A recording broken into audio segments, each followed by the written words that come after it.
Good morning dear student. Last lecture में हमने study किया था मियोसिस प्रोफेज फर्स्ट को, जिसमें हमने देखा 5 डिफरेंट फेजेस के अंदर ये प्रोसेस चलती है। लेप्टोटीन, जैगोटीन, पैकेटीन डिप्लोटीन और डाइकाइनेसिस। तो आज हम देखेंगे इससे आगे metaphase first. The bivalent chromosome align on the equatorial plate. Figure 10.3 में आपको इसका डायग्राम दिखाया गया है। मेटाफेज के अंदर क्या होते हैं, जो क्रोमोसोम है वो इक्वेटोरियल लाइन में अरेंज हो जाते हैं। The microtubules from the opposite pole of the spindle attach to the kinetochore of homologous chromosome. तो क्रोमोसोम का जो काइनेटोकोर वाला पार्ट होता है बीज का, ठीक है, जहाँ पर से क्या रहते हैं, सिस्टर क्रोमेटिड जुड़े रहते हैं। यहाँ पर क्या रहता है, थोड़ा सा मस्कुलर पार्ट दिखता है। उस पार्ट में क्या होते हैं, स्पिंडल फाइबर दोनों पोल से क्या होते हैं, अटैच हो जाते हैं।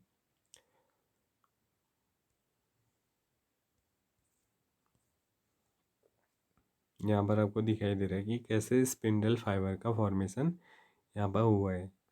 ठीक है, ये जो आपको दिखाई दे रहे हैं जो है ये स्पिंडल फाइबर है, और एक इससे सेंट्रोमियर से इनका फॉर्मेशन होता है। इसके बाद चलती है anaphase 2। The homologous chromosome separate. अब क्या होता है, जो होमोलोगस क्रोमोसोम होते हैं वो सेपरेट हो जाते हैं, while sister chromatid remain with associated eight there centromere. और जो सिस्टर क्रोमेटिड है वो सेंट्रोमियर से अभी भी जुड़े रहते हैं। टीलोफेज के अंदर क्या होता है, the nuclear membrane and nucleolus repair cytokinesis follow, and this is called the dyad of cell. यहाँ पर आपको दिखाई दिया है इस डायग्राम में, जो साइटोप्लाज्म है वो भी डिवाइड हो जाता है। यहाँ पर न्यूक्लियर एनवलप का फॉर्मेशन हो जाता है सेल के चारों ओर। टीलोफेज के अंदर the nuclear membrane and nucleolus repair cytokinesis follow, and this is called the dyad of cell. Although in many cases of chromosome do undergo some depression, so they do not reach the extremely extended state of the interphase nucleus.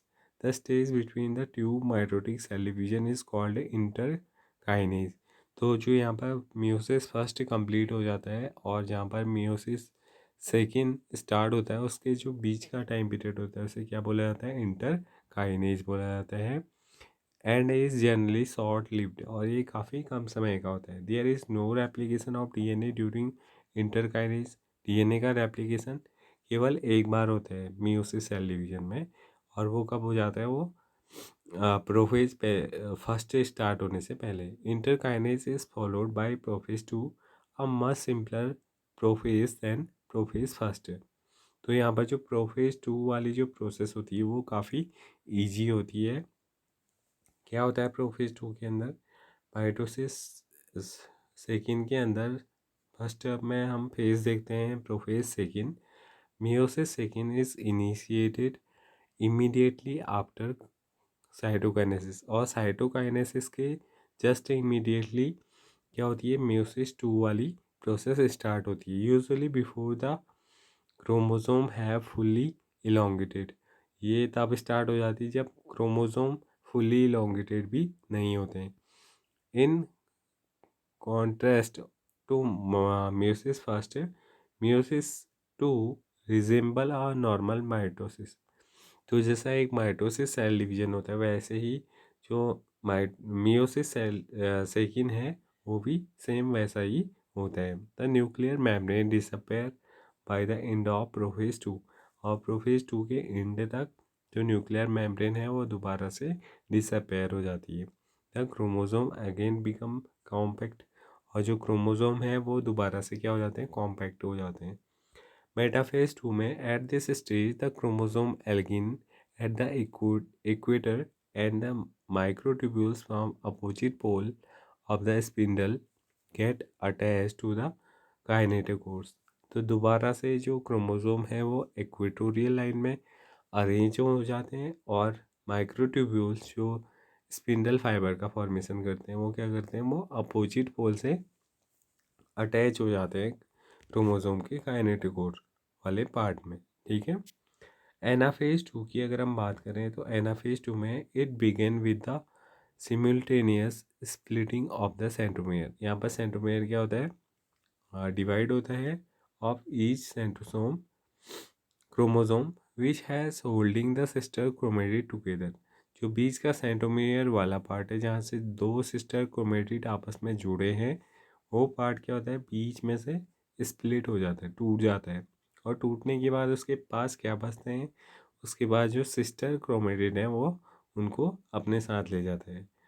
ठीक है। ये part अलग होकर के अलग direction में और ये अलग डायरेक्शन में मूव होना स्टार्ट होता है, allowing them to move toward opposite pole। ये क्या मूव हो जाते हैं, ये अपोजिट पोल्स की ओर मूव हो जाते हैं, सिस्टर क्रोमेटिड। ठीक है।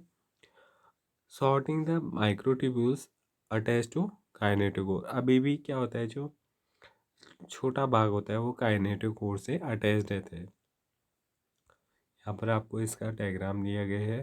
प्रोफेज 2 के अंदर क्या होता है, स्पिंडल फाइबर्स का फॉर्मेशन होता है, और जो न्यूक्लियर एनवलप है वो क्या होती है, वो डिसअपेयर हो जाती है। मेटाफेज में इक्वेटोरियल लाइन में अरेंज हो जाते हैं, और एनाफेज में ये क्या होते हैं, बीच में सेंट्रो मेयर से ये क्या हो जाते हैं, दो पार्ट्स में डिवाइड हो जाते हैं, और दोनों क्या होते हैं, अपोजिट पोल्स की ओर मूव होते हैं।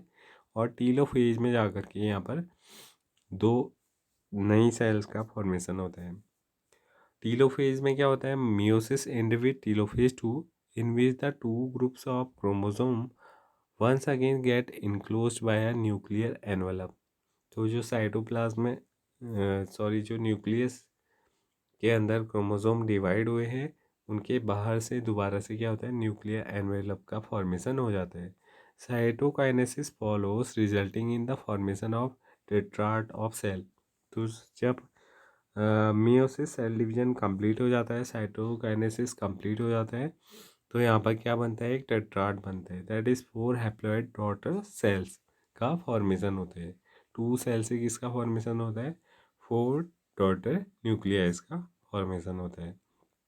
क्या सिग्निफिकेंस होता है मियोसिस का?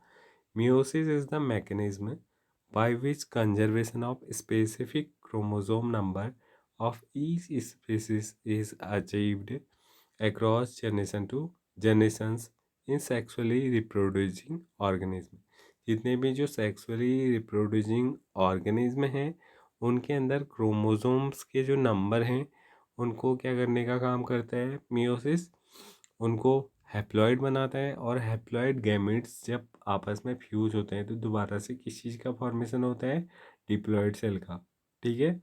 ये हैप्लॉइड गैमेट्स आपस में मिल करके एक डिप्लॉइड ऑर्गेनिज्म का या जाइगोट का फॉर्मेशन करते हैं। जाइगोट बाद में डेवलप होकर के किस चीज़ का डेवलपमेंट करता है, एक ऑर्गेनिज्म का।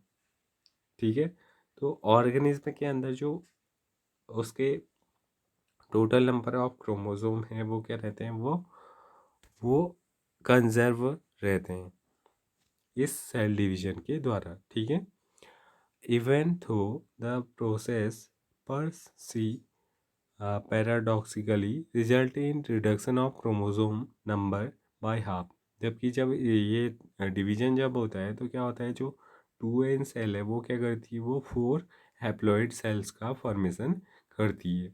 उसके बाद भी क्या होता है, यहाँ पर कंजर्वेशन ऑफ क्रोमोसोम होता है, chromosome number. It also increase the genetic variability in the population of organism from one generation to the next generation.